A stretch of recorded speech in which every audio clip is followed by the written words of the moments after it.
All right. What up? Back like we never left. What's good, neighborhood? It's your man, Mark Nash. Another great episode of Breaking Beats. You already know what we do. We break down business, entertainment, art, technology, sports, and anything else you and I feel like talking about. It's a hip-hop, political sports show with a comedy twist. We like to let the jokes fly because life is serious enough. Life is going to get real serious in the heavyweight division on Saturday as two-time unified champion, gold medalist Anthony Joshua makes his return to the ring versus Jermaine Franklin. AJ said, if I lose this fight, I'm going to retire, man. Damn. I hope not, but we're going to talk all about it. Some people are saying good riddance. I was like, what? Good riddance, nigga. I never heard of it. AJ's good for boxing. AJ's good for the sport, and I'm super excited about this fight this weekend. Again, we're going to talk all about it. Give me 5 minutes. Let me share the link out. Let everybody know we live, and we talking boxing, baby. It's your man, Nash, Breaking Beats. Let's get it. This is my passion. This is what I love to do. But some days, sometimes, I'm just like you, man. I hate this job. Damn, I hate this job. Damn, I hate this job. Damn, I hate my job. Damn, I hate this job. I'm just like you. Damn, I hate this job. Man, I hate this job. Man, I hate my job. From a good dream I wake, sun rays on my face, planning out my day, hoping this ain't the one that I catch a case. I feel so good, I feel so straight. My manager keep calling me saying, hurry up, you late. Hurry up, you lay off. Y'all, man, I hate this job. Man, I hate this job. Been trying to play it cool, but it's hard to play it off. I've been hanging on to this bullshit, cause my car still ain't paid off. I know I'm on my way up. My boy just got laid off, so y'all, man, I hate this job. Man, I hate this job. These hoes is so ratchet. These niggas is so sneaky. Y'all don't even really pay enough for y'all to only pay bi-weekly. I'm trying to double up my cash. Take this job, shove it up your ass. Yo, man, I hate this job. Sometimes I wanna say, walk in and slap my boss. This shit is getting hard. Damn, I hate this job. Gotta make it out of this struggle, bruh. And I don't really mean to take it out on you. You just a customer, but damn, I hate this job. Damn, I hate my job. Damn, I hate this job. Damn, I hate my job. Damn, I hate this job. Damn, I hate this job. Damn, I hate my job. Damn, I hate this job. We're the reason why your stockholders always stay afloat. Yet I'm asking, are they hiring? Like everywhere I go, schedule will say 9, but I think it's fine if I clock in at 9:04. I work 40 hours a week plus overtime just to be bro. So y'all, man, I hate this job. Hate that I applied. So much has transpired since the day that I was high. Told me I could advance, but you were telling me lies. Gotta give your notice before I quit, but you don't say shit right before I'm fired. Damn, man, I hate this job. Sometimes I wanna say, walk in and slap my boss. This shit is getting hard. Damn, I hate this job. Gotta make it out of this struggle, bruh. And I don't really mean to take it out on you. You just a customer, but damn, I hate this job. Damn, I hate my job. Damn, I hate this job. Damn, I hate my job.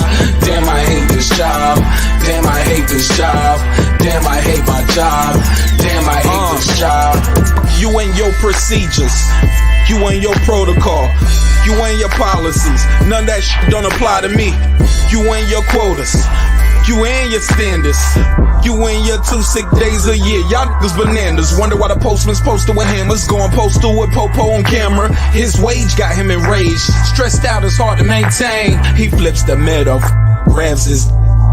He said, if you don't get the picture, I quit, you ain't shoot, mother. Man, I hate this job. Sometimes I wanna say, walk in and slap my boss. This shit is getting hard. Damn, I hate this job. Gotta make it out of this struggle, bruh. And I don't really mean to take it out on you. You just a customer, but damn, I hate this job. Damn, I hate my job. Damn, I hate this job. Damn, I hate my job. Damn, I hate this job. Damn, I hate this job. Damn, I hate my job. Damn, I hate this job. Look, man, I hate this job. I put my pants on one leg at a time, just like you. I'm out here trying to take care of my family. Damn, I hate this job. It's not always glamorous, for real, but I do what I gotta do for me and mine, you know? Damn, I hate this job. Damn, I hate my job. Damn, I hate this job. Damn, I hate my job. Damn, I hate this job. Damn, I hate this job. Damn, I hate my job. Damn, I hate this job. Damn, I hate this job. Damn, I hate this job. Damn, I hate my job. Damn, I hate this job. I'm just like you, nigga. Damn, I hate this job. Man, I hate this job. Man, I hate my job.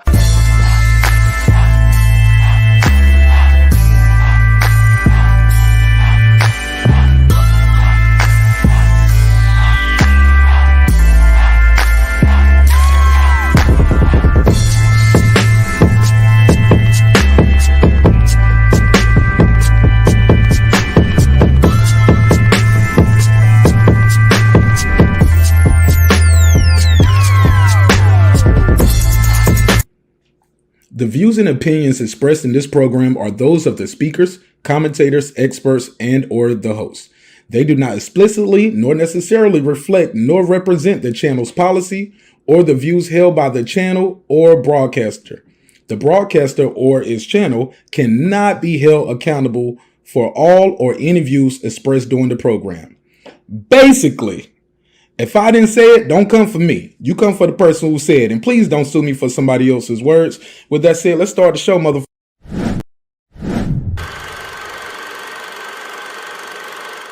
This that squad sound.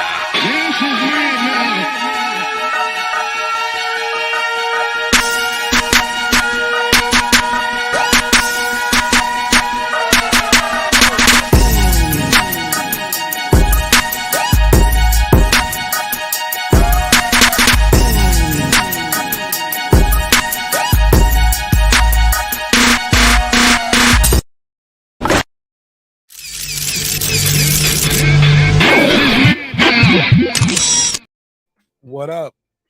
What up? What up? What up, though? How y'all feel? What's the deal, man? All right, let's get into a little boxing talk, man. It's your man, Martin Nash, another great episode of Breaking Beats, where we break down business, entertainment, art, technology, sports, and anything else you and I feel like talking about. It's a hip-hop political sports show with a comedy twist. We like to let the jokes fly. You know why? Because life is serious enough. Let me do a neighbors only roll call before we get into all the smoke. We got a little bit to unpack right here. Anthonyjoshua did an interview recently, and he was talking about retirement. Thought it was a little too soon for AJ to talk about retirement. That's just me thinking like, damn, man. Like, I think he still has a lot to offer. I think he definitely has a lot to offer still. But we'll talk about it. Let me see if I can put a survey. Will they let me do a survey in here and a poll? Let me see. All right, so I got a Q&A going, and I got a survey in the chat. Should AJ retire if he loses to Jermaine Franklin? That's pretty head up, yes or no? See what y'all are saying about that. All right, boom. Let me go over here. Let's do this neighbors only roll call again, because it's a different episode. And we're gonna chop it up with y'all. I dropped the link out there. We get into some boxing talk, all right? And you gonna love it. How about that? You gonna love it. All right. What up? Cooking with the champ. What up? Haplotype 0. What up? Boxing MMA 365. What up? Taylor Bell. What up? Mike from Boston. What up? C Jones 0224. What up? Tony Boswell. What up? Scans Rants. What up? Kansas City Mac. What up? Patricia Shelton. What up? Ace Retro. What up? That guy Cliffs 330. What up? Miss Queen Sunkiss. What up? Rockman. What up? Wanda Villa. What up? Beyond the Ring with Nonito and Rachel Donaire. What up? True Media Today, USA Boxing. That's Coach Malachi Williams. What up? Puto. What up? Full Revolution. What up? Excuse me. KP from KC5. What up? Matt Wade. What up? Karma Serene with the Serene Saturdays. What up? Ill Status Boxing. What up? Tank the Sweet Science Examiner. What up? Beyond Above Media. What up? Pittsburgh T. What up? SF City Slicker. What up? I Know Boxing. What up? It's Mex. What up? Rider of the Storm. What up? Here to There. What up? Matty Yoel. What up? Cliff Bailey. What Con Shawnery, What up? Lisa Bell, she never fails. What up, gangsta? On the mic with Terrence Bailey Sr., What up? HLDZ, What up? Cooking with Sir Sr., What up? Brandon Washington, What up? Lady Shan Dundem Season, What up? D Bevel the Champ, What up? and of course the big fish himself, my good brother Derek Lincoln. What up, gangsta? All right. Shout out to everybody pulling up. All right, let's get right into it. I got the article over here, but I actually want to play the audio as well because I believe we do have some audio of this interview. Now, in this interview, Anthony Joshua is talking about retirement. Retirement, dog? Never heard of it. Nah, I do not accept that, AJ. I don't accept it. I think the brother still has a lot to provide to the sport. Definitely has more entertain. I think he still has entertaining fights in front of him. And I believe he can be champion again. The heavyweight division is so small. I don't believe this is the end for Anthony Joshua. I know some of y'all gonna disagree with me. Put a case on me. I'm not ready to write off Anthony Joshua yet. Not ready to write him off. I can't write him off yet. I seen him go in there and lose to Ruiz, come back and win. I seen him lose to Usyk, came back and lost that fight again. Other than that, man, Anthony Joshua is out here whooping ass, man. He was the belt collector. Or the scalp collector, like my boy Pudo would say. Yeah, he was out here scalping these dudes, picking up belts, kicking asses, taking names, all right? Let me go right here. Let me see if I can find this clip over here. Let me share the screen. You can go to Boxing Scene if you want to read this whole article. I'll put this on the screen right here for you guys momentarily. Let me find this audio real quick. I just had it on my shit right here. Boom, boom, boom. Clips, what up? Let me find this clip right here. Anthony Joshua. Hold on. Let me get it together now. What's this?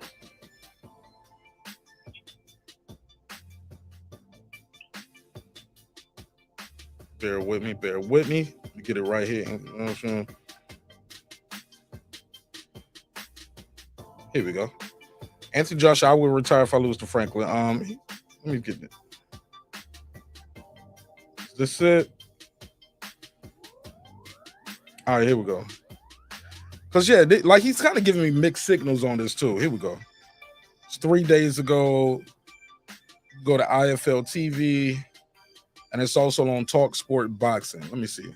It's been absolutely eye-opening being with you. Your talent, your ability, how you soak up things, your interest in the sport, your ability to drive yourself so hard. Do you feel the same way about him the other way? Well, it's quite interesting. I'm surprised because Garcia said the complete opposite about me. That's quite interesting. Damn, hold up. Did he say, hold up. In the sport, your ability to drive yourself so hard. Do you feel the same way about him the other way? Well, it's quite interesting. I'm surprised because Garcia said the complete opposite about me. That's quite interesting. The complete opposite? Yeah, like I'm hard to work with. I dictate my training. Right. Yeah, see, he's talking about Robert Garcia right there. Robert Garcia, he was like, wow, that was a little jab. You know, that was very intentional. AJ knew what he was doing when he did that. That was a little intentional. HLD, what up? That was very intentional. He was like, oh, he said that about me? That's very nice that Derek James said that about me because Robert Garcia said just the opposite, total opposite. And the guy was like, total opposite? And he's like, yeah. And AJ kind of just looked at him and stared at him, looking at him like, yeah, I said it. Yeah, I said it. And I heard what he said. He was like, the headlines were, I'm difficult to work with. I'm gonna read some of this other article too, because the man was like, yo, I've been giving a lot to this sport over a decade now, and shit, y'all don't love me now, but when I leave, y'all gonna miss me. I think he wants to be missed sometimes, but we're gonna play some more of it. Let's go. This, that. So that's quite interesting. That Have you worked hard under Derek? I work hard under every coach. You called it torture. I work hard under every coach I work with. Talk to him, AJ. So I work hard under every coach I work with. It won't just because it was Derek James. I work hard. Eddie Hearn said about your training camp that you really like stripped it back, that sometimes at Loughborough the red carpet was rolled out and you're treated like this celebrity. How has that changed? He's looking like, come on, fam. But yes, he is a celebrity. It's Anthony Joshua. He's Anthony fucking Joshua. Come on, gold medalist, 2-time unified champion, global star, man. Your new camp with stripping it back. Like a celebrity. Yeah. In a fucking stinky boxing gym. This is celebrity shit. Like, imagine going into the gym like this. You like this celebrity shit? I'm on the red carpet talking to y'all, but in the gym? The red carpet, I wish. Boxing, yes, champ. Oh, yeah, are you hearing this? Boxing, like, they say that I get Derek Charoza just walked up on him. treated like some celebrity in a boxing gym. I'm like, huh? Where does this stigma come from? Yes, you do. Oh, fuck off, man. Hey, get out of here. Yes, How? you do. How? Yes, you do. How? They wipe your face, they tie your shoes for you. Yes, you do. Stop lying. Tell the people the truth, bro. It's Del Boy. They wrap your hands for you. Del Boy is a celebrity. Del Boy is a celebrity. Why am I telling you? He's lying. Del Boy is a They drive celebrity. him to the gym. They let carry his bags for him. They tie his laces for him. I ride a bike to the The gym. only thing they don't do for him is give him a shower. No. Like some of the boys went to the basketball game, man. Let me see if I can get to that part a little quicker.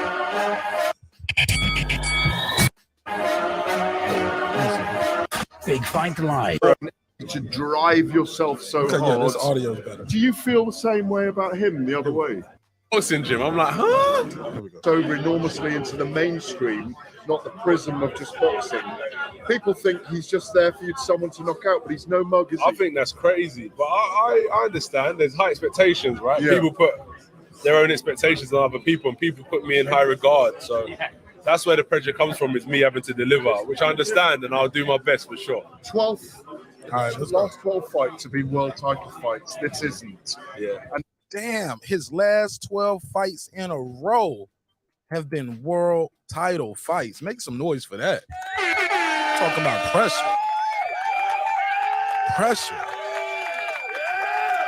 Fam, enormous amount of pressure, dog. Enormous amount of pressure. It's not in a stadium. I think 10 of those have been in stadiums. Yeah. Or 9 of them. Does that change anything, or does it not for you? Yeah, definitely. This is kind of an indication of where you're at. This is like a fight, because it's like, let's strip it back to when we was getting towards the title. You're moving in that direction again. So this is like fights where it's like, all right, I'm in contention. I'm a contender to get to the championship. So I've got to fight like I'm leading towards that. Like the champions have got to look at me and say, yeah, he's a serious contender coming up. So that's how that feels now. And in terms of performance, just go out there and do my best and do it better than anyone else. What about the F word? Fury. Nah, like he's been a great champion. He's been entertaining for the public. I think he's given us a lot of entertaining commentary, a lot of entertaining fights with Deontay Wilder. So he's done well for himself. But if it does get over the line, you win. I thought this was interesting. I don't know if he says it right here, but he has a good point that he makes. He said, look, if Tyson Fury is offering 70-30 to fight Usyk, who's the unified champion, what y'all think he gonna offer me? And I don't have a title. It's gonna be ridiculous. And I think AJ is 1,000% right when he says that. If Tyson Fury is saying, hey, look, I want 70-30 versus Usyk, what y'all think he gonna offer AJ? No, you look spectacular. Oh, what you with probably won't call him out, but what if that got over the line for the summer as well? The biggest fight we could have in this generation. Well, I would say, remember, we've tried to make that fight twice, three times. You had the arbitration. Yeah. That was signed and sealed. I was actually in training for that, and then it fell through. And then we had this recent one where I just lost, and he gave me a deadline. Were you serious about wanting that fight then? Yeah, I took it. Eddie didn't want you to go in there, apparently. Why wouldn't he want me to go in there? No. Well, I kind of tell Eddie, I was like, yeah, let's look at the situation. But it was like, oh, you've got this amount of time to get it done. Right. It's difficult. It's hard when you're and someone's trying to dictate you and put you under that amount of pressure. But it is what it is. I understand his frustration. He wanted to get out. Yeah, and I believe he wanted to catch AJ coming off that loss too. Like, you just lost to Usyk, or I want to fight you again right now, immediately. But it was just like, it wasn't time permitted. And I think now, I feel like there's no better time. I feel like now Fury, providing the Usyk fight doesn't happen and he doesn't fight anyone in between, I think he needs me at the minute. Yes. Why didn't that fight happen? Oh shit, you need me. You need me. These black men are not here tonight to be played with. Hell no, you need me, man. Let's go. Shit. Who, with me and who? Fury. Who was to blame? Which one? The one with the deadlines. Maybe me, I didn't meet his deadline. Who was to blame in the... That was fair. He was like, look, I didn't meet his deadline. Like, nigga, you can't give me a contract and say, sign it in a week or else. Or you're a coward. Like, bro, I got a team, bro. We gonna look over this shit. We gonna look over it and we're gonna make sure it's fair for me. We're just not gonna just sign anything you send over. The fuck? I never heard of it. The case on you. Down in Fury Usyk over the past couple of weeks. I don't know. I wasn't involved in those negotiations. Smart man, smart man. Premier, what do you... You've got an important fight on Saturday. This is your comeback fight. This is... And I hate this. I think we're getting to the meat and potatoes of the title of this video. We get into it right now. And I hate this. I hate it. I hate it. I ain't even gonna hold y'all. I hate it. A new dawn. What does it mean to you personally? Forget the fans. What does it mean to you personally to get back on that stage and show us who you are? It'll be really good. It'll be really good. Like, we put a lot of pressure on ourselves, fighters. So, you know, hearing that final bell or hearing the ref count it out, honestly, it's such like a high like feeling that no amount of like, I don't think money or sex or anything can kind of give you that kind of feeling. It's true, like it's a mad feeling. But then the thing is, I remember once when I beat Pulev, and I was just like in a cab back home on my own, and I was like, life just goes on. Like, I built myself up for this big event. Like, I got to win. I'm defending the title, and it was just like, it was just done. I was just driving home on my own, and it was just. What's the plan then for after this fight? There's only two things that can happen. One person will win, one person will lose. So let me put myself in the winning seat. I'm going to try and maintain a standard. So, because we build ourselves so high up to get into like fighting condition, so many rounds of sparring and training and running, that I don't want to dip too much. Yeah. So I'm going to hopefully maintain a standard. So next time I'm in camp, like I'm going to higher heights. And I like that idea. I do like him saying that. Reggie, what up? Good show tonight too, Reg. I peeped in over there, but I was doing my own version of the show. But salute to you, my brother. I'm glad you're covering the content. I don't like that. I mean, I do like the fact that he said, look, see, so he's still talking about fighting, but watch what I said before. When he started talking about if I lose, I don't like that. Tougher fight will be presented. Do you feel like you got a point to prove? To predict a round at this point. Nah, Come on, you're very accurate. No, I am. You've only been wrong once for me. I am. Once. I'm Me not and gonna Jiggy say. Dave, you were wrong once. You didn't give us there what happens if it's unfortunately the other way there. You know, what do you... Now, don't even supposed to answer that question.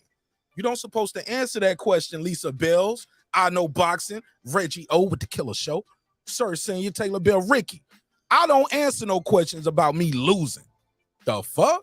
Never heard of it. Never heard of Don't it. be asking me what if you lose? What happens if it goes the other way? I don't envision that. I don't bring that into my mind. I don't bring that in my circumference. I don't know, not in my space. Like, matter of fact, no more questions from you, ma'am.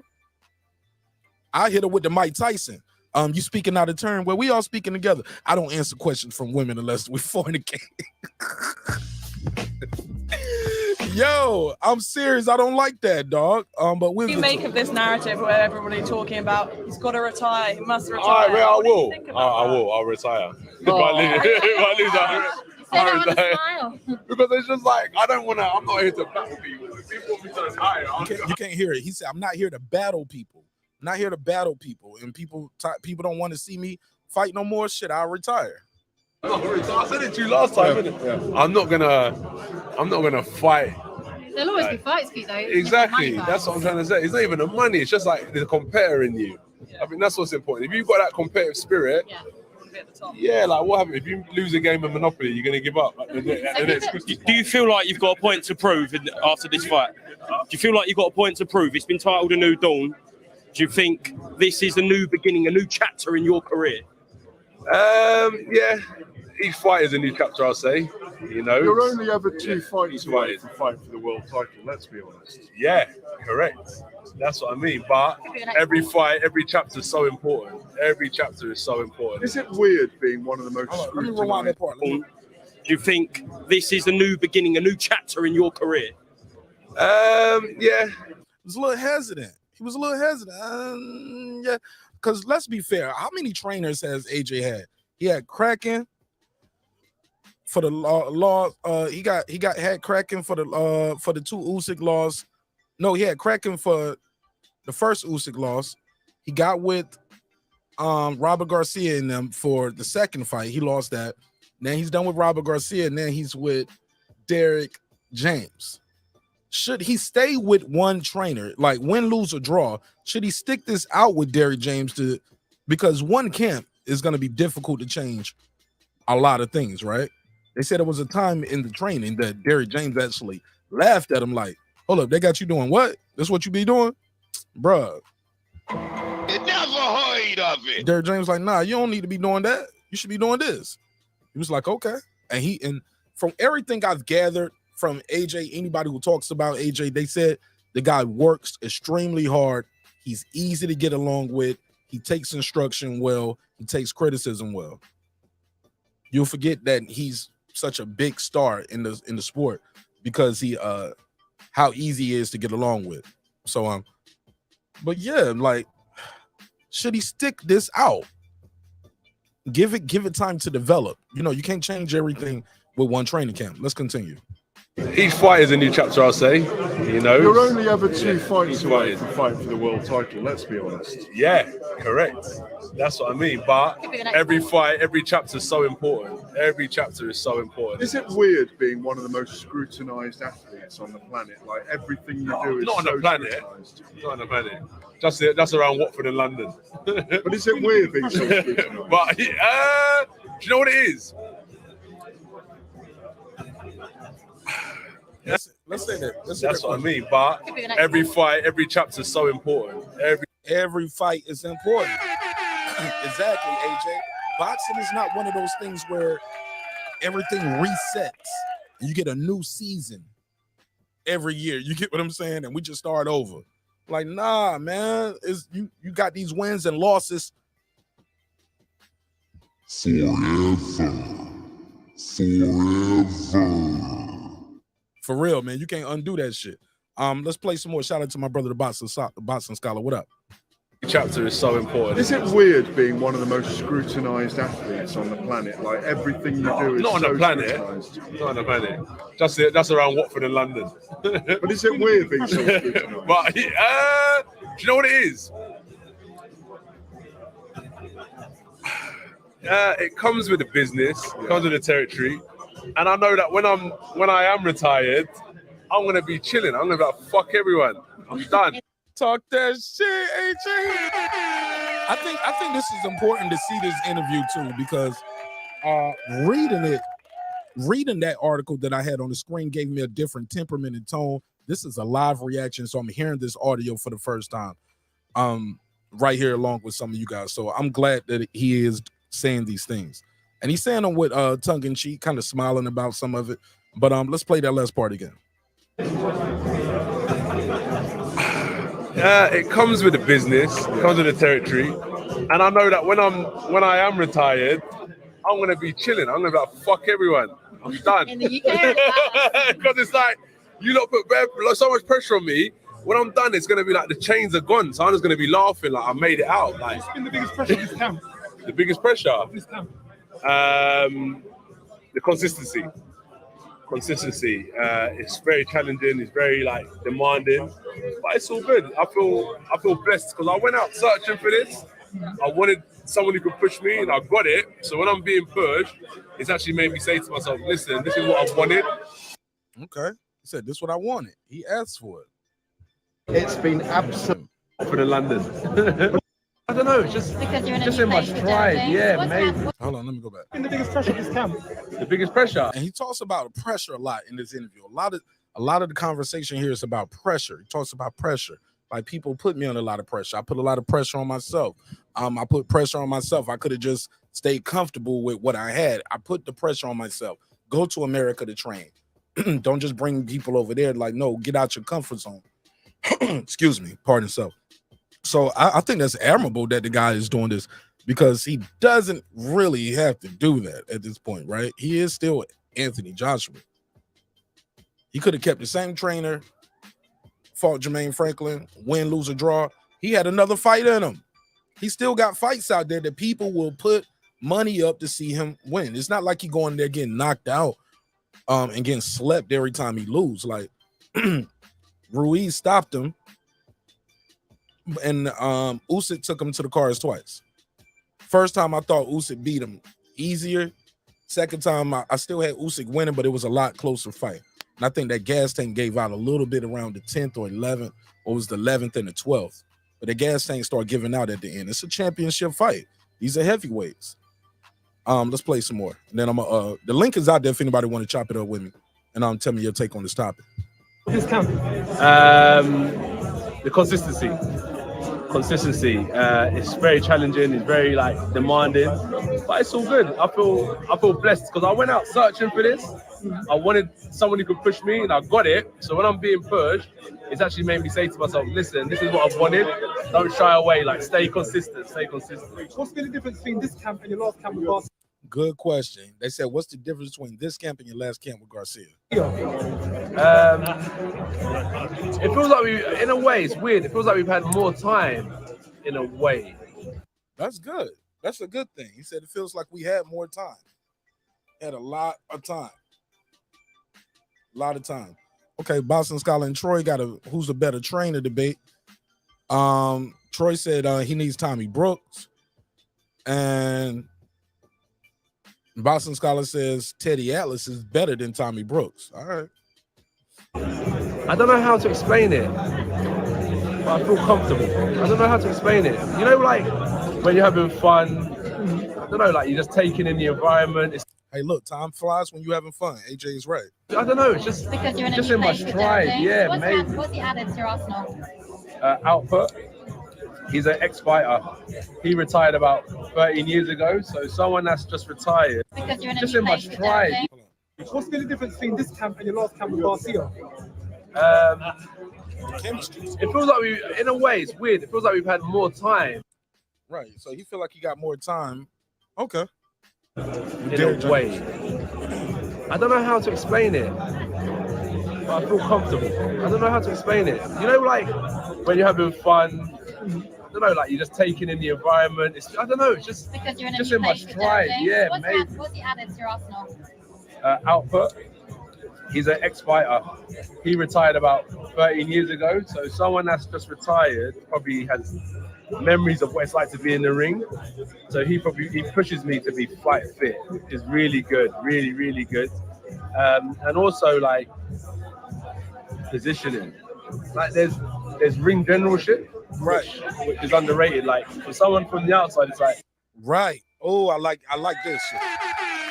I like what he's talking right here. I like what he's talking the shit I need to hear. Just hit him. Yeah, that ring generalship. He talking about placement, position, footwork. Put yourself in an advantageous position where you can hit him and land a good shot, and he can't hit you. And if he does, it's like he's gonna you can maneuver and take something off of that shot.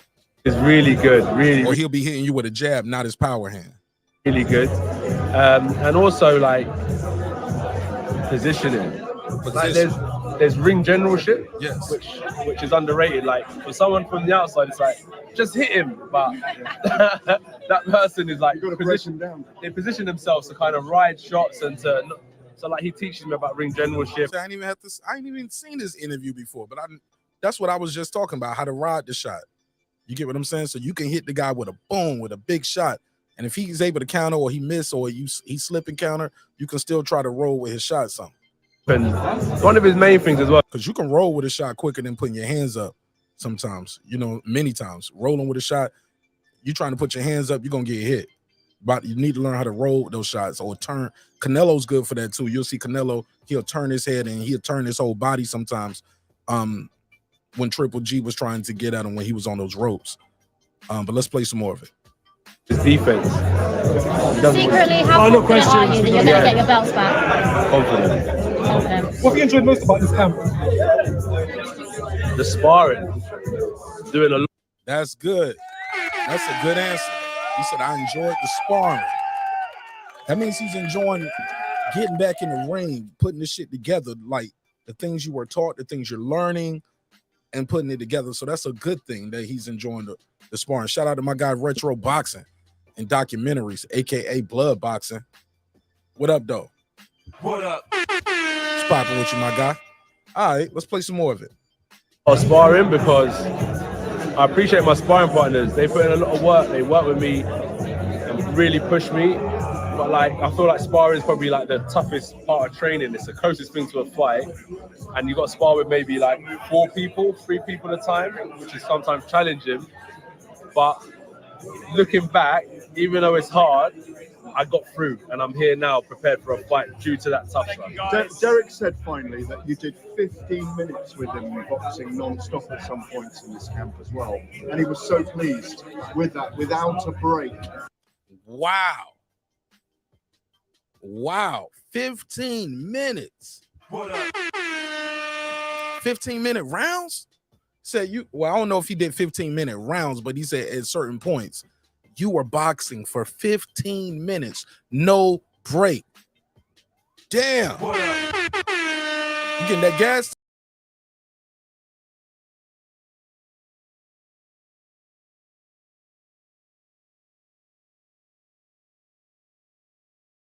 My bad, I kicked myself off. All right, I'm back. Yeah, but he said you were sparring for sometimes 15 minutes with no break. So we should see a change in the stamina of one Anthony Joshua this weekend, right? That's pretty damn impressive, right, Taylor Bell? Sound like some Mayweather doghouse shit. I know Blood Boxing don't like Mayweather, but I know a lot of people don't like Mayweather, especially with that doghouse shit. Like, guys don't even be in there trying to work on shit, trying to learn stuff. They be in there trying to take people's heads off sometimes, and that's never cool, right? Sign up for a fight then, nigga. That's what you want to do. You trying to kill a nigga. Like, shit, sign up for a fight. But sparring, we don't supposed to be in there doing it like that. We're supposed to be in working and learning on shit. Yeah, because it may seem like if 15 minutes could be like jab, move around. He's like, he has a lot high output. So it's good. It's really. Oh, shit. He on that Errol Spence plan. Let's go. The Errol Spence does have a high output. Definitely has a very active, he has a very active jab. He's always pumping that jab, setting shit up from the southpaw stance. So yeah, we do see that with Charlo. We do see that with Errol Spence. We do see that with Frank Martin. Wow, are we gonna see like a heavyweight version of that on Saturday with that high output jab where he just touch you. That body shots, those body shots.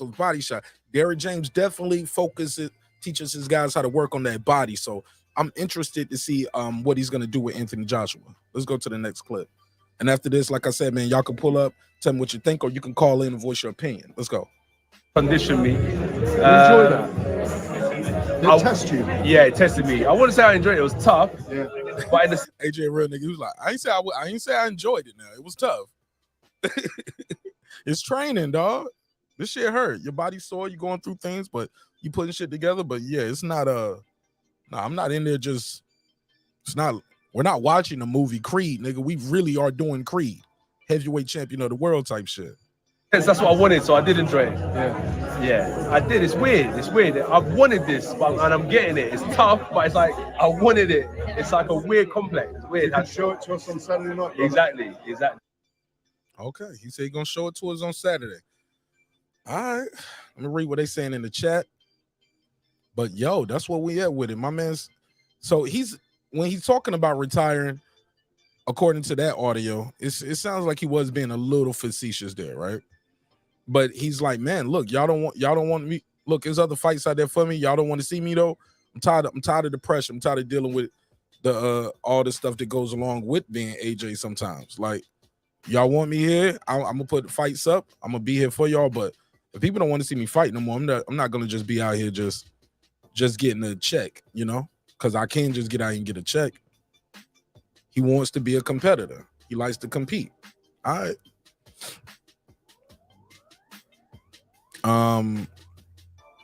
Shout out to Taylor Bell, said hit the like button. I appreciate that, big dog. Appreciate you. Couldn't agree more. What are they talking about in the chat? Troy Graham said, the Boston Scholar, where are you getting your false information? What did he say?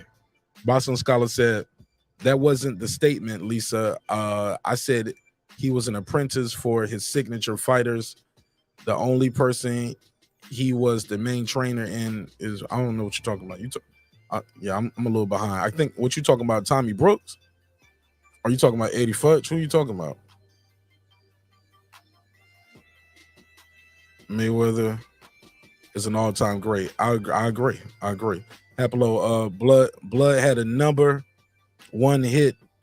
What he said? Blood had a number one hit at one time with that Mayweather gym song. I don't know what song he do. Who had a number one hit song? Blood. Yeah, I can't wait to see the fight neither, Taylor Bell. I'm super excited for this one. It's on Saturday. We'll be watching this shit. We'll be watching it, covering it on Saturday. I don't know nothing about this undercard either. I ain't even gonna hold y'all. I have not been paying attention. Troy said Mr. Eddie's Futch as well as the old mongoose Archie Moore. What about him though, Troy? I'm a little confused. I don't know where we at and how we got here. Shit, I'm gonna just call him. Troy, answer the phone. Let me call Troy. Troy, answer the phone. It's my new style. Just call him. Just call him. Be like, bro, what's going on? What I'm missing? Hello. Troy Graham, you live on air with Martinez Breaking Beats. How you feel? Good. Hey man, what's going on? Now you said Eddie. Who did you say? No, Tommy Brooks would be a good Boxing trainer. Scholar asked me who did Tommy Brooks come up under? Archie, and I said he came up under Eddie Futch as well as Archie Moore. Okay, so but you said Tommy Brooks would be a good coach for Anthony Joshua. Great coach, yeah. Tell me why. Because he knows how to bring out the best out of everybody. Every fighter that I've ever had on that he's trained, from Rockman to Junior Jones to Mike McCollum and everybody, they all said the same thing. He found that thing in them and he just brought it out. You know, that's his thing. He finds your strengths, he finds your weaknesses, and he just brings it out of you and he teaches you how to use it. He's still friends with Holyfield. Tyson still praises his name. I haven't had one fighter that he's trained on the show that has anything bad to say about the man. None. Okay, well, and for those who don't know, let me just run off a couple names.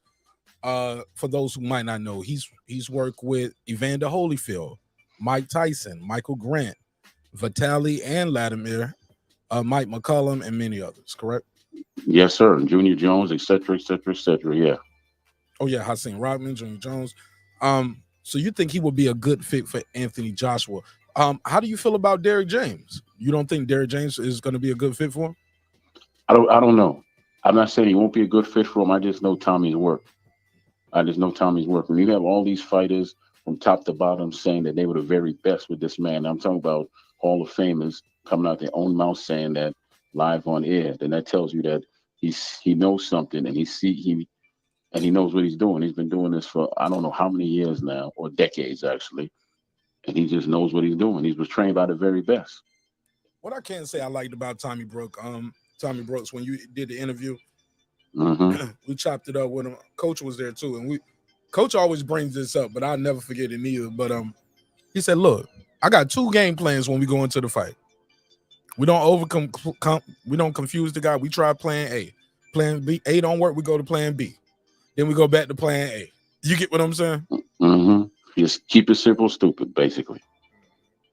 That's all he does. He's the best. I talk to him all the time, and he breaks stuff down. He's actually the most accomplished living boxing trainer alive right now. Is that a fact? That's a fact. You can go look it up if you like. What are the accomplishments? Is he in the Hall He of has Fame? not yet. He's actually going into the Hall of Fame next year, and I got that from the president and founder of the Atlantic City Boxing Hall of Fame, Ray McCline, when he was on the Troy Graham Experience not too long ago. So he's going in there next year. They've already did the voting for next year. He's in there he's in there next year. He said it live on there. He's in there next year.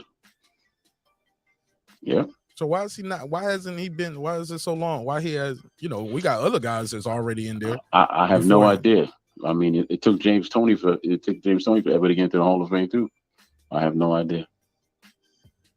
Shit, James Toney was fighting for a long time. And even fighters after he retired, though. Even after he retired. Oh, okay. Yeah. What year did James Toney retire? I'm not sure. But it took him a long time to get in there. Yeah, because James should have been first ballot too. But huh? No, I was gonna ask you. Do you think the PED stuff is why he wasn't a first ballot? Oh my God! I have to ask. I have to ask. Yeah. He was never on PEDs. He got he went to a doctor. He had bad knees, and his doctor is the one that gave him a prescription for steroids, which they shot up in his knees and all that. And then after he beat Ruiz, is that his name? Anyway, he beat him and became heavyweight champion, and they stripped him because they said he failed the drug test. He was never on anything. He even went to that doctor, and that doctor came out said that it was him that told James to take it. So James was never on anything ever. Okay. Yeah. He was never on anything, but I don't want to hold you up, man. I know you're doing a whole show. Okay. I just had to call you and get some clarity on what was going on. All right, okay, yeah. I'm just having a conversation with him because I don't know what he's talking about, Boxing Scholar. And to be honest with you, Boxing Scholar, we could clear this up tomorrow because I could just do a live with Tommy and we could clear it up with him tomorrow. For sure. All right, shout out to yeah. Telegram. All right.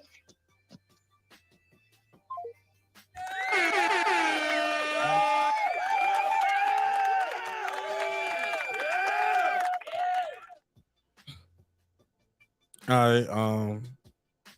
Okay. Interesting. Phone lines are open and the link is out there. Interesting. I'm gonna read a couple of these comments. Let me see what they're saying about my boy Troy Graham in the Chizat. My man said, I missed that era, the Mayweather song. I don't know. I don't even know what song you're talking about. Somebody else said that. Troy, somebody said Troy, he was in the corner of those fights, not the head trainer. Yeah, but you can learn some shit just by being in the corner though, bro. Being in the camp, right? You still learn some stuff, right? Boston Scholar? Definitely learn some stuff by being in the corner. Troy Graham said, when did you talk to Tommy Brooks? Because I would do a live with Tommy and clear this right up. Well, it's nothing to really clear up, really, though. It's like an opinion, right? Some of that shit is opinion, but some of it is, yeah, man. You in the camp, you in the team, you can learn some things. Haplo said Troy on some BS as usual. Troy Graham is bringing up Tommy Brooks because he interviewed him. Tommy, told you he interviewed Tommy Brooks. Reggie is obvious. Reggie, okay. Troy, Bob's conversation with Reggie Owen said Tommy has never trained up a fighter into stardom. Has he? Or is he getting fighters that fall out from there? But Reggie, that's the perfect situation for this Anthony Joshua thing. Anthony Joshua isn't a guy he needs to train up from stardom, from bring him from the amateurs to the pros. He doesn't have to with Anthony Joshua. You can take Anthony Joshua as he is right now. Somebody said Freddie Roach was trained by Eddie Futch. And Freddie Roach, and he was trained by him as a fighter or as a trainer. How to be a trainer, because Freddie Roach got beat up a lot. Somebody said one interview changes these YouTubers. Now, he got a lot of interviews with Tommy Brooks. Somebody said that's not a fact. I don't know what part. This nigga never heard of Freddie Roach. Who never heard of Freddie Roach? We have. HLD, AJ changing trainers gimmick is not going to fix his fighting spirit. Is it a gimmick though? Is it a gimmick? Obviously, he definitely needed to leave Robert Garcia based off what Robert Garcia has been out here saying about him. God forbid he would have stayed with him for this camp. The guys out here talking bad about him. Why would you stay with Robert Garcia? Robert Garcia telling people, oh, you're a diva. Shit, I would leave Robert Garcia ass too. And if he's saying that publicly, I guess the writing on the wall was there. The chemistry, you gotta have chemistry. The chemistry ain't there. The chemistry ain't there. Look, when I saw him fighting that fight with Usyk, I couldn't tell Robert Garcia was the head trainer. I didn't even see him getting in the ropes half the time.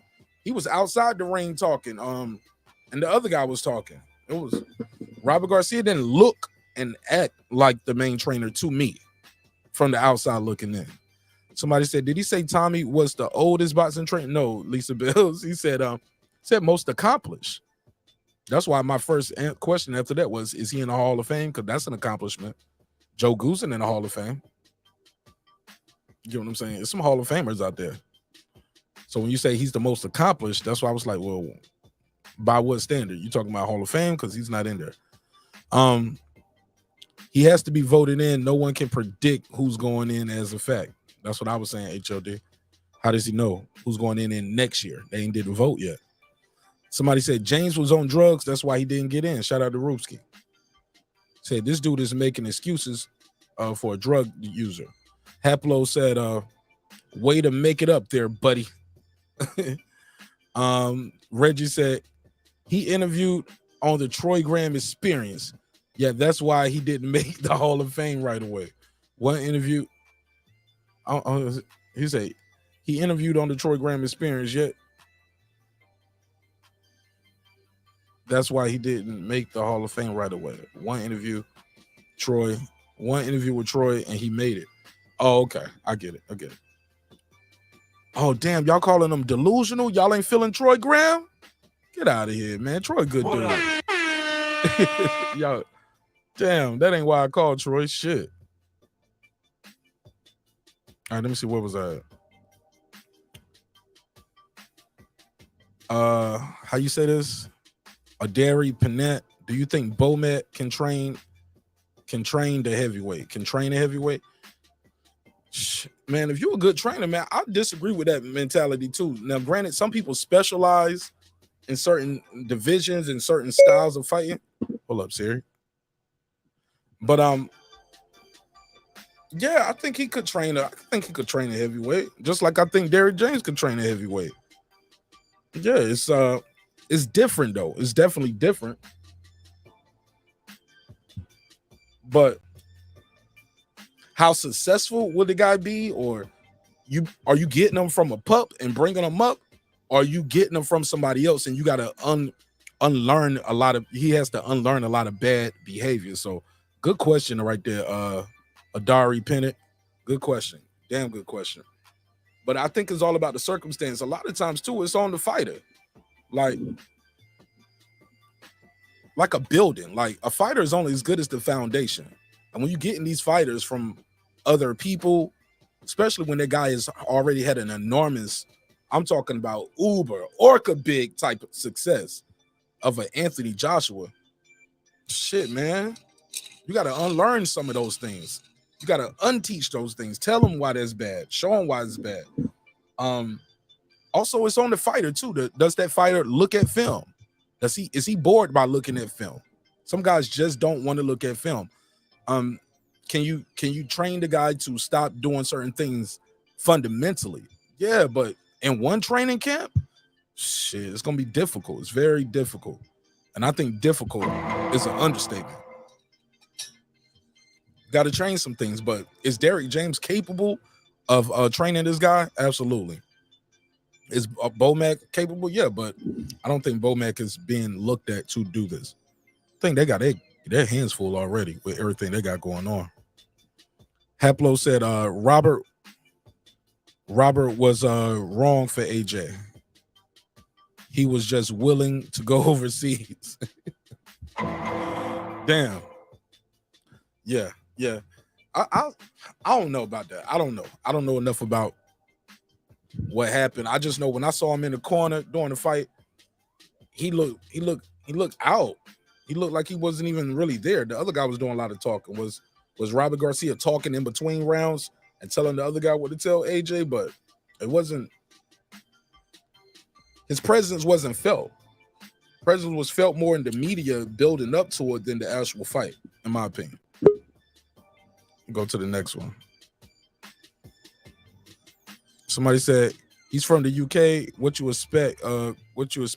Garcia. Go ahead, Troy. What up? Yeah, Mark. I was listening to you read the comments, right? Mm-hmm.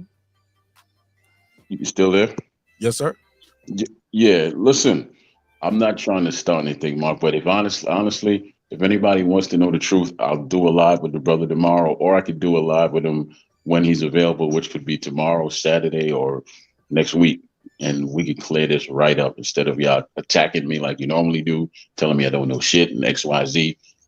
I could go right to the source and you could ask him all the questions you want. Troy, it's about almost 50 people in here. It's only 3 people that said that. Haplo, Reggie, and the Boston Scholar. That's I don't care. I don't care if it was one. All right, don't get triggered by that shit, man. Don't let that shit piss you off. No. I'm not pissed. I'm just trying to prove a point that if I talk to the man and they're putting out false narratives. What is the fact that you're gonna bring him up to disprove or prove? Because him being the best trainer, that's an opinion, right? No. It's not an opinion if all these fighters are coming out and saying that I was the best under your tutelage, Tommy. It's not an opinion, then it's fact, because the fighters are saying that. He's not promoting that. The actual fighters, I've heard it out their own mouth. Yeah. But I'm just saying, like, though he was the best for those guys. That doesn't mean he's the best trainer in the world, though. And those guys are in the Hall of Fame. And those guys are Mike Tyson, Holyfield, and a lot of other big names. And you know, when somebody said he didn't train no one else. You interview Mike Tyson and Holyfield? No. But hear me out. And you know, if somebody said he didn't train nobody from scratch, that's a lie. His first champion was Junior Jones. From scratch? Yes. And there was quite a few others too. Yeah, so these dudes don't know what they're talking about. I didn't know that was his first trainer. So you just enlightened me with something right there. Yeah. Okay. So these guys are wrong. 100%. Okay. What they say? Somebody said they disagree with you about the James Toney situation. What was that again? Okay, he was given steroid shots by his doctor. I don't know what you're talking about. There's nothing to disagree. I can clear that up too. It'll take more time with James, but I can clear it up too. That's no problem.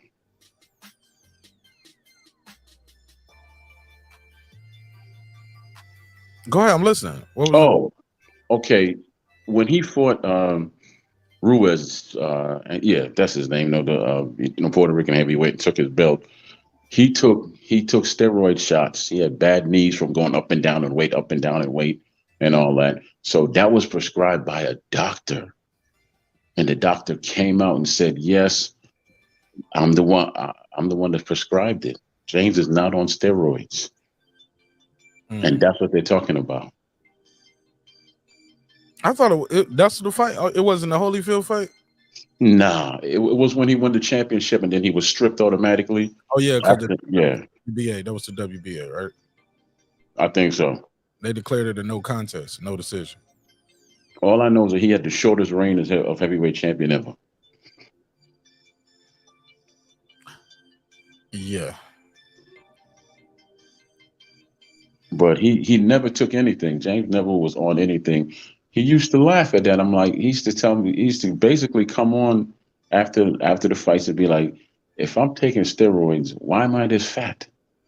Oh shit. Well, that don't mean nothing. That don't mean nothing, because some guys without the steroids, they'll be even fatter, i.e. Big Baby Davis. Sometimes you don't take I said Big Baby Davis. Big Baby, what's the name? What's the Big Baby Miller? You know, I know who you're talking about, but he lost weight. Remember, his face got all skinny and everything. He lost weight. Yeah, but some of those dudes use them steroids, bro, to lose weight. And they'll be fat already, but without the steroids, they damn near butterbean. And his last name is Miller, I think. It's Big Baby Miller. I'm glad he's not in the sport no more. Nah, he just fought like a couple weeks ago. I covered the What? fight. Yeah, he fought in Saudi Arabia or Dubai. Or either Saudi Arabia or matter of fact, was it Saudi Arabia, Dubai? He fought somewhere like that. Abu Dhabi, I can't remember. Somewhere. Only in boxing, but when's this fight with Joshua? Is it this Saturday? Saturday afternoon, yes, sir. Okay, I'm definitely gonna check that out. I've been trying to get brother on the show too. The brother that he's fighting like years ago. I was trying to get him on, but it never worked itself out.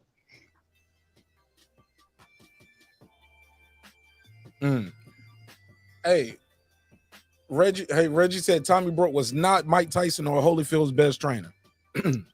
Reggie's in the chat. Why don't Reggie just come up here instead of tell? Yeah. I'm curious, Troy. Where did you get from? They said because you haven't interviewed them. Why do you say he was their best trainer too? Okay. Didn't he train Holyfield to beat Mike Tyson? Yes. As well as he trained Mike Tyson as well. Yes. Yeah, Mike Tyson. Who was he fighting Mike Tyson? Who was he training Mike Tyson to fight?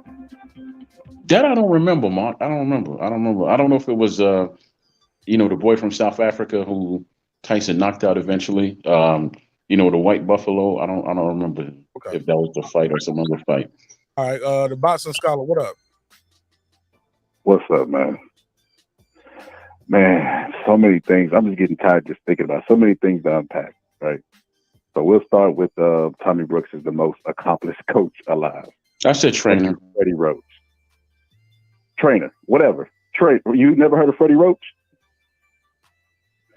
Has Tommy Brooks ever won Trainer of the Year? Because Freddie Roach has that award multiple times, along with the champions that he's trained.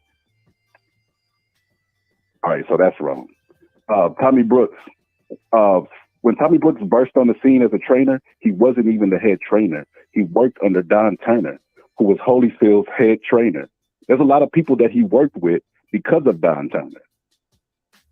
Don Turner's a legend. Did you know that? Don Turner's a GOAT.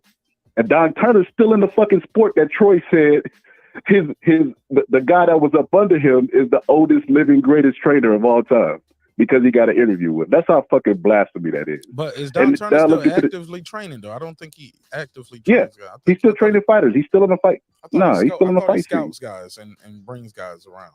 I don't know. No, he's still in the fight scene. But who's he training right now? You remember he works with John David Jackson.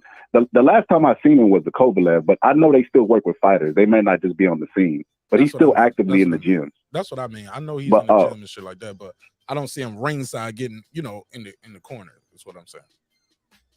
Yeah, but we can still throw him in the mix of old and living trainers, right? We can't just dismiss him because he don't have a star at the time. Fair enough. But and then let's get to the James Toney shit, right?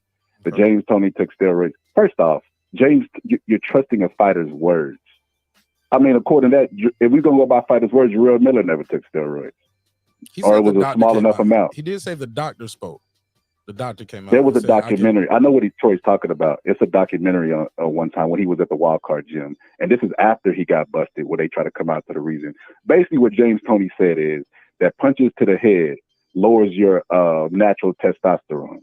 So he was getting a doctor to give him. It had nothing to do with knees. He was trying to justify why he was taking the testosterone. It was to boost him up to get him back to normal levels because taking punches to your head affects your, I think it's pituitary gland, and it lowers the production of testosterone so that he needed to go get a medical dose. That's how they try to play it off. But it's like, well, why did y'all say that before? Why didn't y'all disclose this information to the sanctioning bodies that stripped you of your belt? James Toney is by far my favorite fighter in the sport. Everybody already knows that. But I mean, when it's time to keep it real, it's time to keep it real. And that was an excuse. I mean, go figure. All right, man, that's my time. I just had to call up here and say that. Hold on, let him reply though. I think that's fair. Go ahead. Hey, Boxing Scholar, instead of us going back and forth, why don't I just call Tommy Brooks so we can clear it up? I'll do a live on my show. He's talking to you though, Troy. I get it, man, but he's here. He said. Yeah, that's the only way I can clear it up because I'm not going to go back and forth with him. It don't make no sense when I could just go right to the source. So when you asked Tommy Brooks, he was talking about he said more than Tommy Brooks though. He was talking about he asked you like about James Toney. Yeah, about James Toney. Yeah, Okay, well, I could call him too, but that's going to take some time because he's slow to respond. So, yeah, but we could do Tommy first. Okay. So Troy basically, I just rebutted your talking point, and you're going to call the people and ask them instead of rebuttaling. You made the statements though, James Tony. You out there? No, boxing scholar. I'm going to go to the source because I'm a third party. I'm just going to go to the source, and you could basically get the facts out the horse's mouth instead of having them from me. That makes it makes no sense to go back and forth with me. The source is right there. Of course, James Tony is going to say, yes, I did not take steroids to cheat.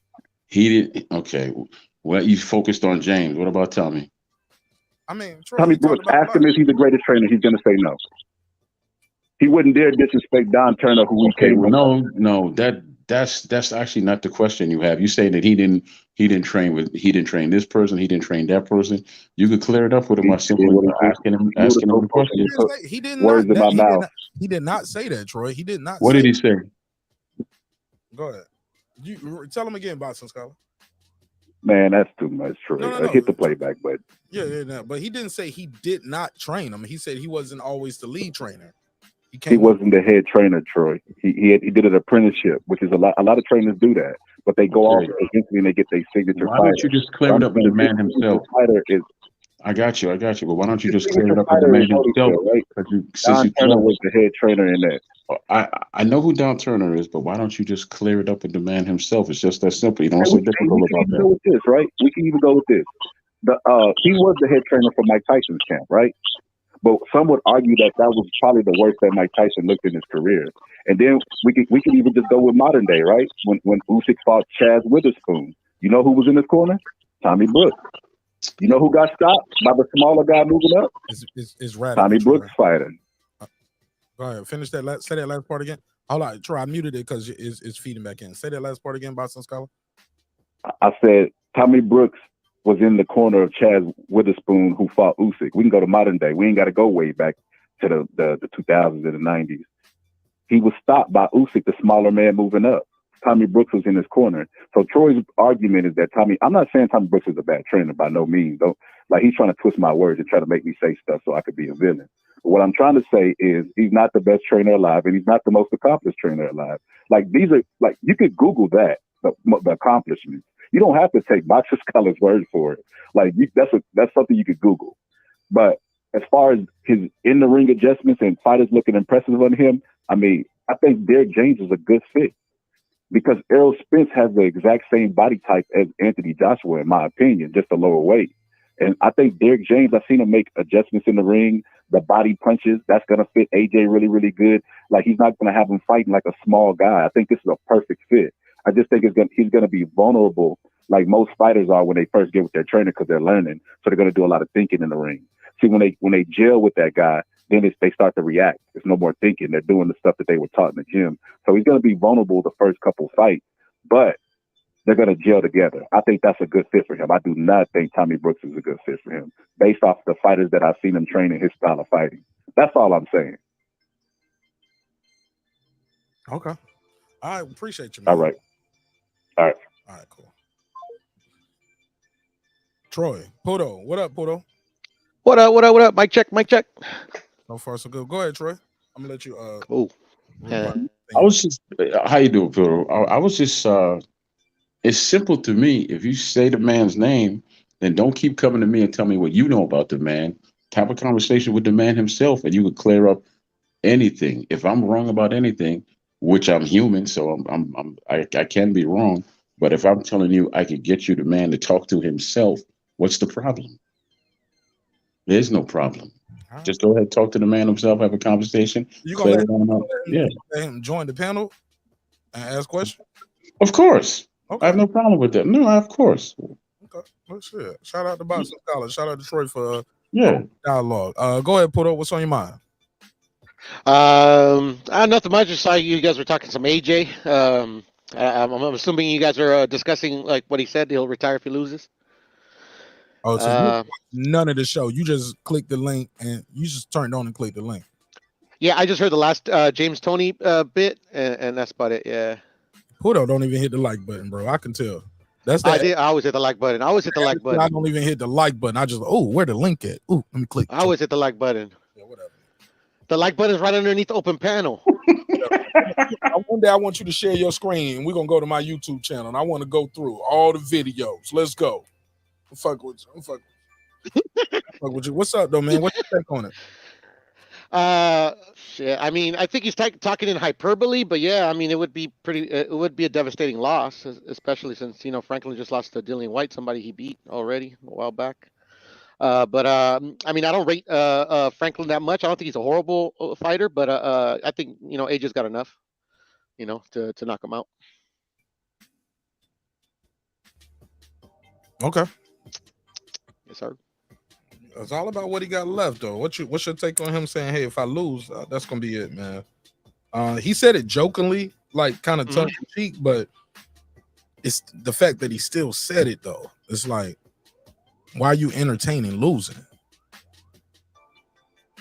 True. A lot of people say, like, when they start talking like that, they're starting to kind of like to lose their spark for the sport and stuff like that, All right. Shit, man. This is my third hour right here, man. I did 2 shows, and I'm about to watch Snowfall with Foodie Revolution and get caught up, and we're gonna do a reaction to that. Y'all got anything else on this one? About to land the plane. I missed the Donald Trump one, huh? Yep. How you doing, Troy? My bad. I didn't say hi because I wanted to let you keep going. Yeah. No, Mark even came over on my show and I was talking football and popped his head up for a second, but much respect, man. I didn't want to cause no issues, Mark. It's just that I'm not gonna. Just like if somebody was having a conversation about Mark Nash with me, and I'm like, "Why are you having this conversation with me? I just pick up the phone. You can talk to Mark. You don't have to talk to me." Respect. I can respect it. Mm-hmm. All right. But yeah, I get it. Fair enough. Terrence Bailey Sr., what's up, my brother? How you been? Hey, what's going on, bro? Where you been, man? How you been, my brother? Man, I've been good, man. I've been not really doing the boxing scene lately, man. I've been using my internet wares for audio books. Awesome. Instead of doing the boxing thing. But I overheard you talk about if Joshua was to lose his fight, we talked about retiring. And actually, now I heard another podcast earlier today. I haven't come across. It was said that they were saying that Joshua with Derek James, that if Joshua gonna get out there and perform, is it a blight on Derek James' record or status or what do you want to call it? I look at it a couple of different ways. All right. A trainer can tell a fighter how to go or what to do. I mean, the trainer can pour everything into you. If you don't execute, that ain't on the trainer. That's on you. But at the same time, you can also say that if you don't have enough time with the trainer in order to learn the system, what we saw with the last fight with Deontay Wilder and Tyson Fury, he started off with the system, then he reverted back to his old ways. The issue with the UK boy, it's not about technique or anything like that. It's about his heart and him. He's used to being the bully, and we all know what happened to the bully when he get punched in the mouth. So that's his problem. He need to get over being the bully, and start being okay with getting punched in the mouth and punching back. That's his problem, in my personal opinion. So I mean, do I think he should retire? If he retire, I think, you know what I'm saying, then it proves the point what everybody was saying about it. That's my personal opinion, because he ain't took no real damage. So if he retire off a loss to this guy, then he doesn't have the heart to. He doesn't have that bounce back heart of a champion. That's my personal opinion. That's how I feel. All right, Poto, you got anything you want to say? Sorry, Mark. No, I think that was it for me, Mark. Thanks for having me on, brother. All right. Hey, look, win, lose, or draw, though. Hey, look. But to be fair, I played the clip earlier. He kind of makes that statement kind of tongue in cheek, almost jokingly, like, you know, like, oh, people saying I should retire if I don't. Okay, maybe I would then. You know what I'm saying? Like, people don't want to see me fight. Shit, I get it, but it's not about just. And somebody said a statement like, yeah, you can still make a lot of money out there with some big fights. He said it's not about the money, you know. It's about the competitor in you as an individual. And I agree, because if it was about money, AJ could have quit a long time ago. Canelo could have quit a long time. A lot of these guys could have quit a long time ago. I think Reggie always bring up this example of, look how Marcus Madonna changed. I think got those couple $1 million paydays from Floyd. Motherfucker was out the game. Yeah, but you know, he's out the game. I mean, wait, he's still back in the game, but he almost ate himself out the game with two big paydays. You know what I'm saying? Yeah, but you can also say that there's some of these guys that ain't fighting nobody and getting big paydays and avoiding all the risk of the fights that you know what I'm saying, the legacy fights. The legacy fights are the risk. AJ though, and that's I said, but we're talking about Anthony Joshua in this situation, and that's not who he is. That's not what he's doing. No, he didn't fight Wilder. We talking, bro. Oh my God, here we. I don't want to go. I'm just saying. I don't want to go somewhere else with it, but but look, hey Mark, but let me say this twice. Huh? He fought Klitschko. He fought Usyk. He fought their champions, unified. Okay, like that's something major, and then lost his shit and got it back after getting stopped. Okay, well, answer me this: did his promoter or not fumble the bag by them trying to starve Wilder out and then end up losing to Ruiz and then end up losing everything to Usyk? And now he ain't got nothing. When he lost everything, Wilder had already lost his shit too. But no. When he had everything, the biggest fight was those two, and Eddie Hearn fumbled the bag. I remember Wilder putting this tweet out when he was going at Fury, and he was like, he said, I this was when Fury wasn't trying to give him the rematch. He was trying to fight AJ. He said, yo, I blessed you, yo, blah, blah, blah. I'm paraphrasing, of course. And he was saying things like, I could have fought AJ and made more money. I chose to fight, you know what I'm saying? I gave you an opportunity. Once he said that, that's a wrap. AJ retweeted it. He said, thank you. I'm glad you said that because people thought I was ducking you. Thank you for admitting you turned down more than fight me than to fight Fury. That's what Wilder said. That was bullshit. That was bullshit. No, sir, but that's what the man said, though. Yeah, what the man said. He said it. I turned down more money to fight AJ to give you an opportunity. That's case closed on that shit. Yeah. Okay. Well, for argument like this, whenever this argument came up again, I think I saved that. Let me go to if not, it might still be on his Twitter. Yeah, but that's not what Eddie Hearn was saying. I'm just telling you what the fighter said. Yeah. Eddie Hearn was against the fight. Eddie Hearn was saying the fight wasn't going to happen.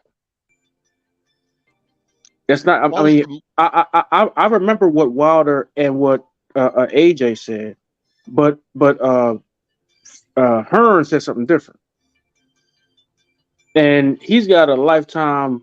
I mean, these promoters are acting like bosses and not working, and not like they're working for the fighter. I mean, I don't know what happened there, but Eddie Hearn was like, you know what I'm saying? Eddie Hearn was never for that fight. I'm just saying, bro, I get where you coming from, but this is what the fighter is saying himself, not Eddie Hearn, not no promoter. This is what the fighter says, and like I said, man, we keep screenshots, we keep the files for moments like this. Let me put that on the screen so everybody can read along. Yeah, I understand that, but how many times a fighter want to fight another fighter and a promoter like ain't happening? Sir, all I'm telling you is this: it's on the screen. Yeah, I got you. It was a draw. They didn't have no rematch. It was over. Wilder did not have to fight Fury again. They did not have to sign up for another fight, but they did. He said, when that fight was a draw, I told you I would give you a rematch. You know, I was offered more money to fight Joshua when I was getting to fight you than what I was getting to fight you. Check. Again, he okay. said, Well, sir, hold up, sir. Let me read the statement for everybody, please. Let everybody hear the statement in full. I'll take it from the top. When that fight was a draw, I told you I would give you a rematch. I was offered more money to fight Joshua than I was getting to fight you. Again, being a man of my word, I fought you like I said I would. Okay. That being said, did you know that the agreement to go in the fight, Fury was a 3-fight deal off the table, off the rip? It wasn't. That's not true. That first fight was a one-off. That first fight was a one-off, and that was it. That's what we're talking about right here. It was not a trilogy up front. It was a one-off. It was a draw. Wilder did not have to fight him again. Like he just said, I told you I would. This is him just giving his word. See, we trying to ignore the stuff that's on the screen, my brother, what the man saying out his own mouth, and we're adding this other stuff to it. No, I'm telling you what Tay Jones said off the rip. He said he said it was a trilogy from begin with. Okay, I'm telling you what Deontay Wilder's saying on the screen right here. He said that's on the screen. But Tay Jones said it was a trilogy off the rip. And Tay is my brother. I got love for him, but Wilder is his own man. And I'm telling you this right here. The man said it was a rematch. And look, how is it a trilogy and these dudes go off and fight 2 other fights in between they fight each other again? Because a trilogy. How do you write that in a contract? Like, I'm gonna fight you, you go fight 2 other people. I was just on a handshake. Go fight 2 other times. I was just on a handshake because Fury wouldn't fight Wilder immediately after the first fight because his father, Fury's father, was saying that he spent too much time off and he wasn't like. I guess they had to get their cheat code right. I don't know what the hell was going on. And then Wilder wanted to fight Brazil and the Cuban dude. He will fight another fight that they didn't have to fight. He basically what Wilder did was put some money in another brother's pocket. Somebody he didn't have to fight, but he fought him to put some money in their pocket, and that's what he did.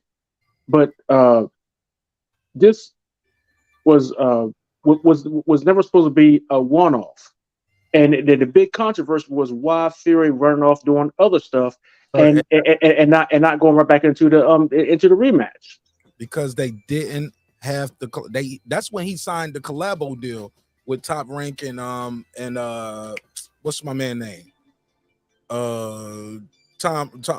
Frank Warren and all of that. It just was. I'm just telling you, bro. It can't be a trilogy up front if they fought 2 fights in between it at the same time. Like, how do you? Because you don't even know if Wilder's gonna win both of those fights. You don't know if Fury's gonna win both of those fights.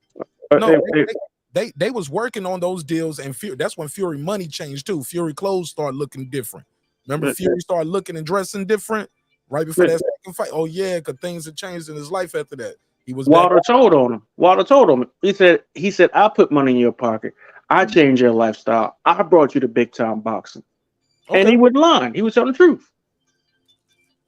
Yeah, and it was Queensberry, Mark. It was Queensberry, Frank Warren and Queensberry. Yeah, they did a collabo. You get what I'm saying? And they fought 2 more times. And part of that deal was, okay, Wilder win, it's a wrap. If Fury wins, okay, he gets a rematch clause. You get what I'm saying? Well, hey, I tell you what, Mark. Fury didn't honor the rematch clause. Hence the point of Wilder putting this tweet out. I hate to go all the way backwards and bring Wilder in it because really I respect the man. I think he's a tremendous athlete. I think he's a good champion, but he has nothing to do with this conversation on right now, sir.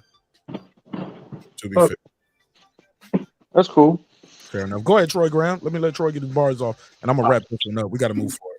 Yeah, man. I kind of forgot why I came up here, but I was gonna say we really didn't bring Fury to big time boxing. Klitschko did when he fought Klitschko. It wasn't Wilder. It was Fury fought Klitschko first. That was big time. So, but I understand about going backwards, going round and round and round because people have their big time money. Big time money. Klitschko, but as round and round and round because at that point they actually helped out each other. Unless you care to tell me who else could Wilder fight at that time? since he turned down $100 million. Who else is he going to fight to make that much money that he made with Fury?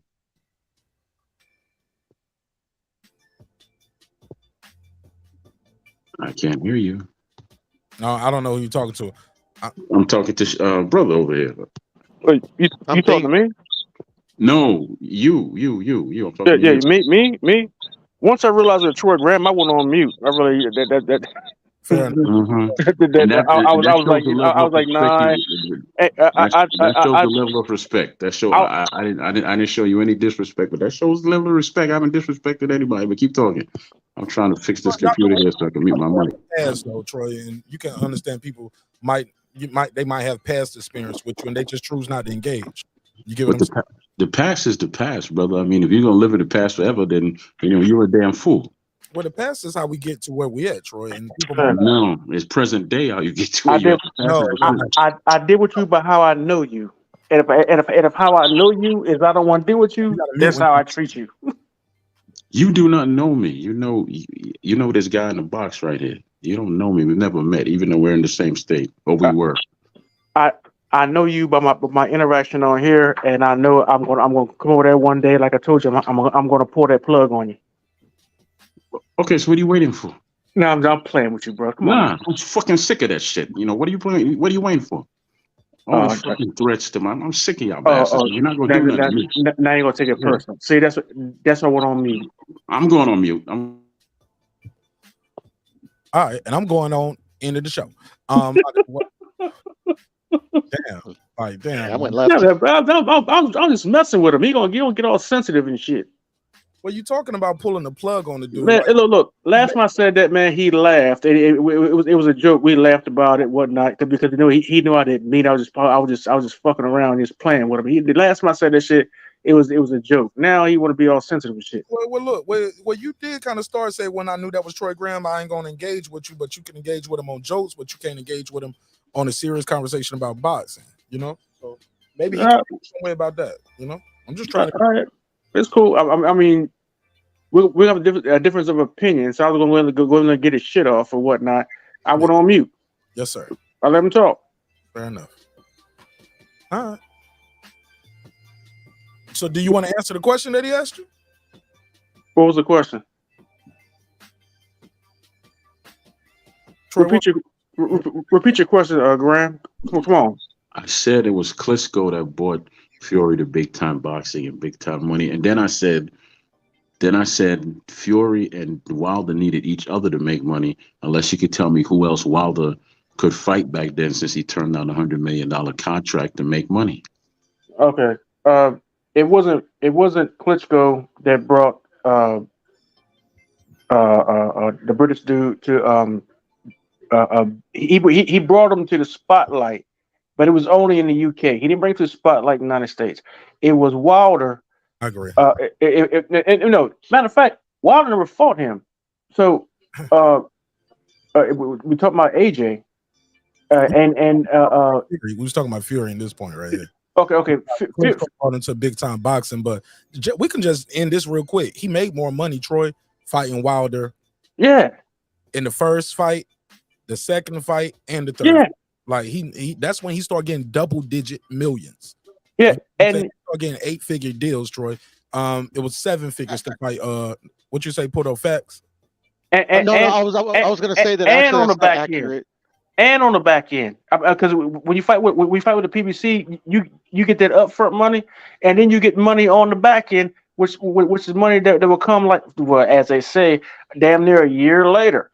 You know what I'm saying? So about not getting paid, but I think he was getting his money from.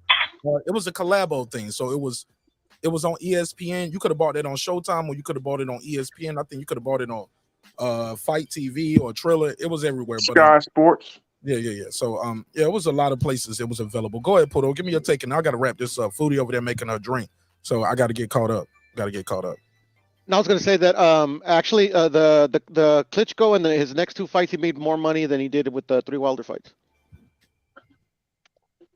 Do what now? I don't know why, but he did. What?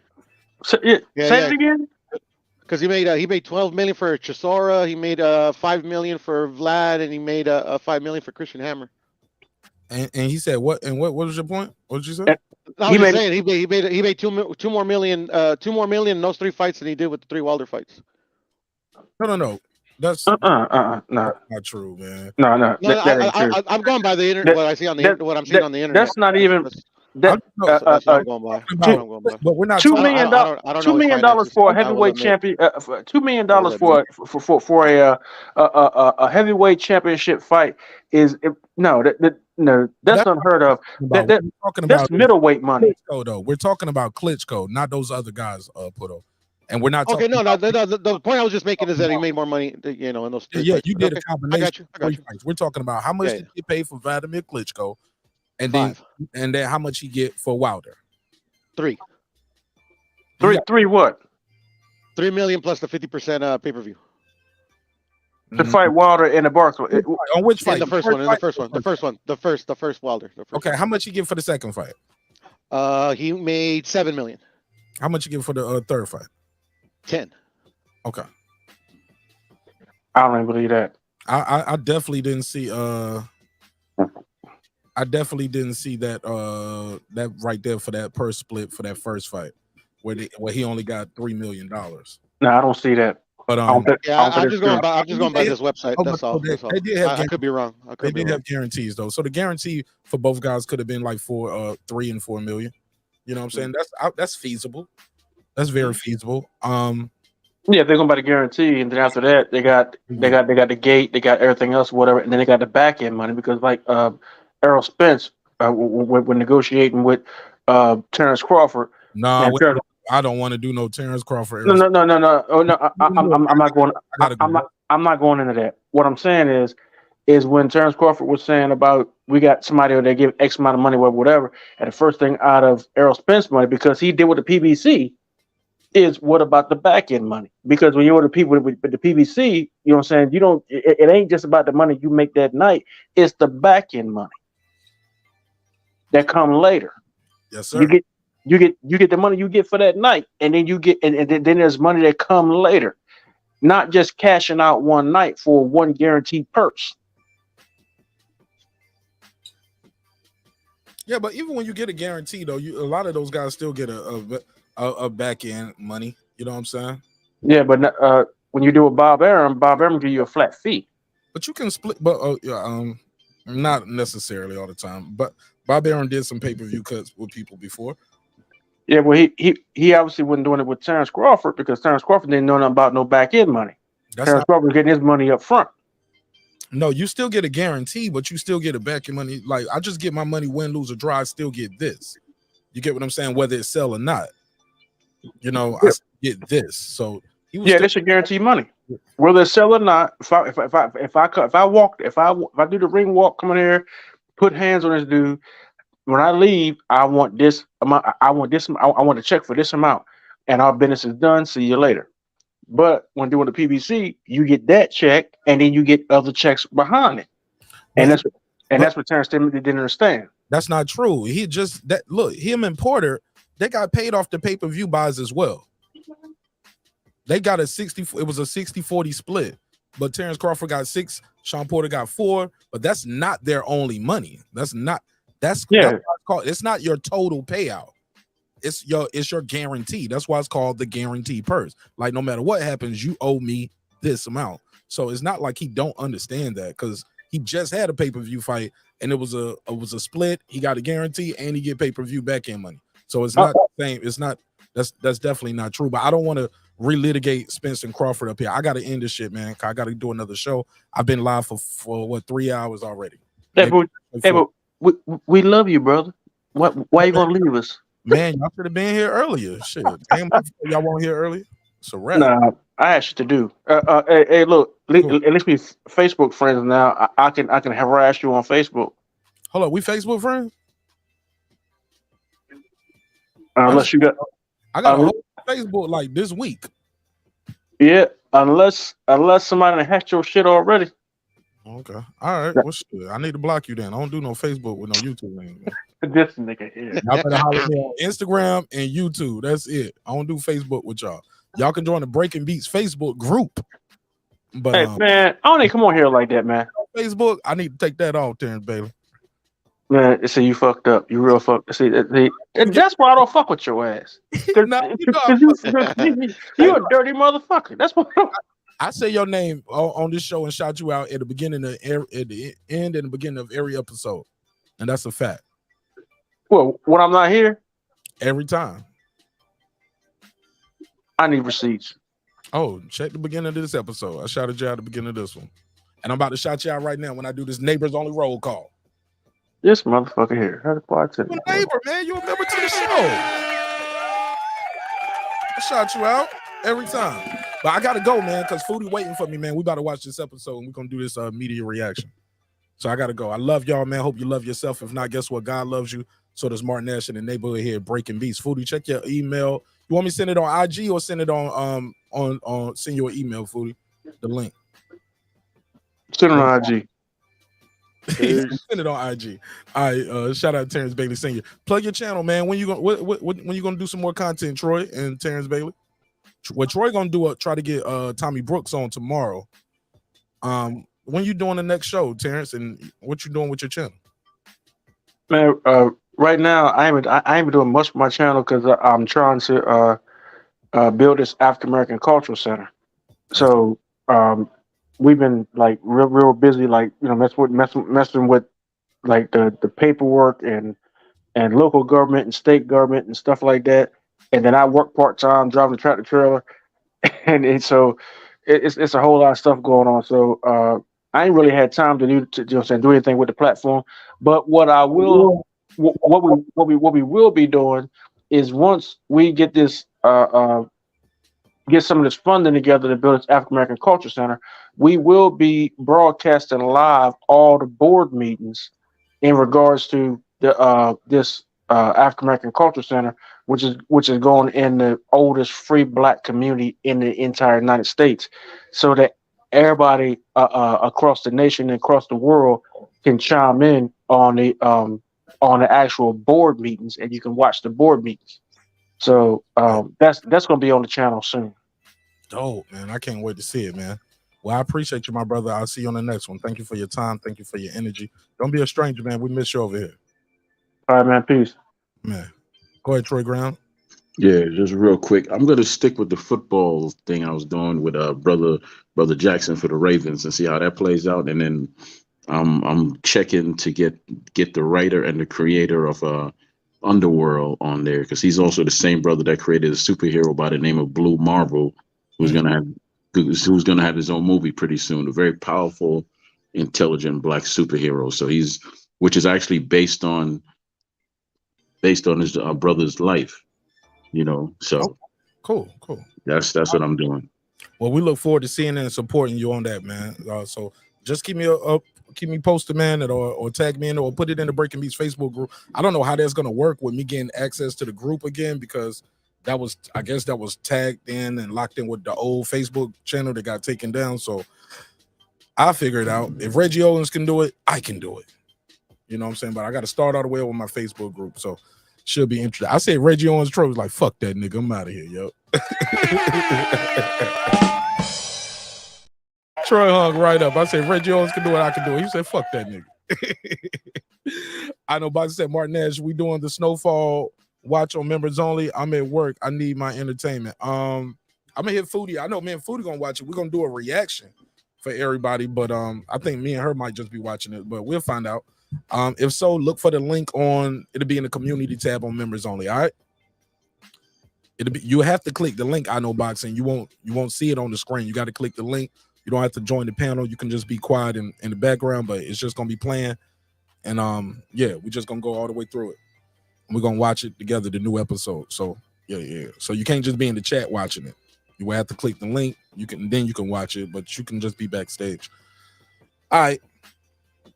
That's it, man. I love y'all. Hope you love yourself. If not, guess what? God loves you. So does Martin Nash in the neighborhood. I took a survey at the beginning of the show. Unfortunately, 51 votes. Didn't even get close to 51 likes. We got about 26 likes. That's so sad. He said, so y'all smashed the like button on the way out. He said, the question I asked was, should AJ retire if he loses Jermaine Franklin? Wow. It was pretty close. 53% of you say yes. 47% said, hell no. Keep fighting, homie. So, all right. That was an interesting show. I'm glad y'all pulled up and chopped it up with me. Hey, look, man, let me do this neighbors only roll call, because without the neighbors, the show would not be the show at this level. And we're getting real close to this 15,000 subscriber mark. So appreciate you all for rocking with me and sharing the show. And yeah, I got something planned for the 15,000 subscriber giveaway. So let's do that. Cooking with the champ. What up? Haplotype 0. What up? Boxing MMA 365. What up? Taylor Bell. What up? Mike from Boston. What up? C Jones 0224. What up? Tony Boswell. What up? Scans Rants. What up? Kansas City Mac. What up? Patricia Shelton. What up? Ace Retro. What up? That guy Clips 330. What up? Miss Queen Sunkiss. What up? Barack Aman. What up? Wanda Villa. What up? Beyond the Ring with Nonito and Rachel Donaire. What up? True Media Today USA Boxing. That's my guy, Coach Malachi Williams. What up? Pudo. What up? Food Revolution. What up? KP from KC5. What up? Matt Wade. What up? Karma Serene. What up? Ill Status Boxing. What up? Tank the Sweet Science Examiner. What up? Beyond Above Media. What up? Pittsburgh T. What up? SF City Slicker. What up? I Know Boxing. What up? It's Mex. What up? Ride of the Storm. What up? Here to There. What up? Maddie Yoel. What up? Cliff Bailey. What up? Con Shawnery. What up? Lisa Bell, She Never Fails. What up? On the mic with Terrence Bailey Sr. What up, gangsta? What up? Stop being a stranger, Terrence. I told you, bro, we rock with you, man. You rock with me, I rock with you, homie. All the time. HL Deezy. What up? Cooking with Sir Senior. What up? Brandon Washington. What up? Lady Shan Dundem season, my UK girl from London town.